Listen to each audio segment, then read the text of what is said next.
balls and lift them to the peak point of one straight path and another curved path. Release both the balls at the same time. You will experience that the ball in the curved path reaches faster than the straight path. Surprising! This is because of acceleration and gravity.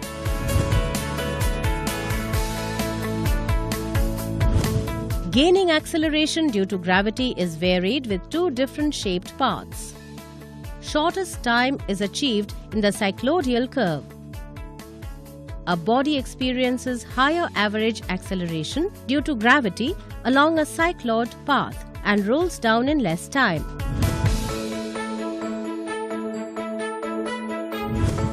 In a roller coaster, the cycloidal path is used to gain high speed.